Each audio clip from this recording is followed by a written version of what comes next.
This is the Star News Brief. I'm Tina Mombonu.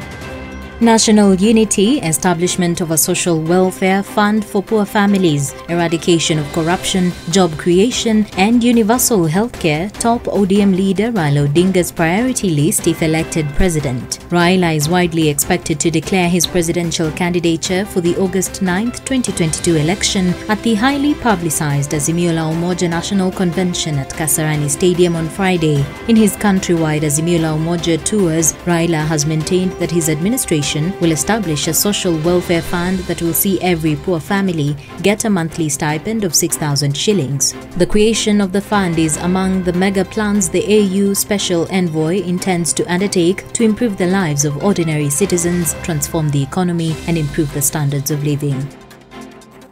Get a copy of The Star by subscribing to our e-paper for only 40 shillings through www.mgazzetti.com. Deputy President William Ruto has laughed off the endorsement of ODM leader Raila Odinga for president by the Mount Kenya Foundation. The Deputy President termed the Wednesday announcement by tycoons from Mount Kenya as inconsequential, saying the votes are with Kenyans. On Thursday in Makueni County, he said gone are the days when some clique cloud dictate the country's political direction. He said elite businessmen have selfish interests to expand their empires at the expense of Kenyans. The DP called on Kenyans to stand firm and not to be swayed by the political elites, saying his bottom-up economic model was the way to bridge the huge gap between the rich and the poor.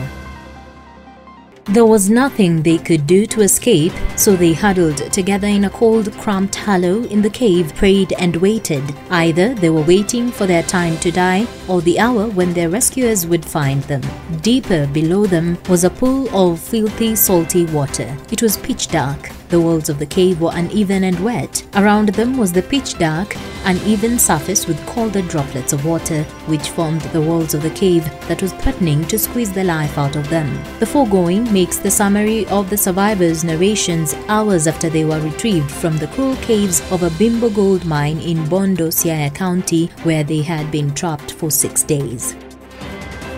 An attempt by Justice Said Chitembwe to block the Judicial Service Commission from deliberating on petitions seeking his removal from office has been declined. The hearings will therefore proceed Tuesday next week as earlier scheduled. Justice Hedwig Ongundi said granting the order would stop JSC from carrying out its lawful mandate without hearing the respondents. Chitembwe said a series of video recordings implicating him in corruption cannot be used before JSC as the evidence was illegally obtained. The recordings were released by former Nairobi Governor Mike Sonko. Businesswoman Mary Wamboi Mongai, who is at the center of a 2.2 billion shilling tax evasion case, on Wednesday night escaped a police dragnet at Western Hotel, where she has been residing. There was drama at the hotel when police raided the facility in search of the woman and her co-accused, only to realize she had left minutes earlier, leaving their personal belongings in the executive room.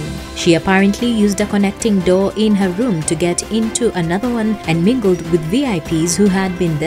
Police believe she and her co-accused chose the room intentionally, fearing or knowing there might be a raid and hence would be able to escape. Get a copy of The Star by subscribing to our e-paper for only 40 shillings through www.mgazzetti.com.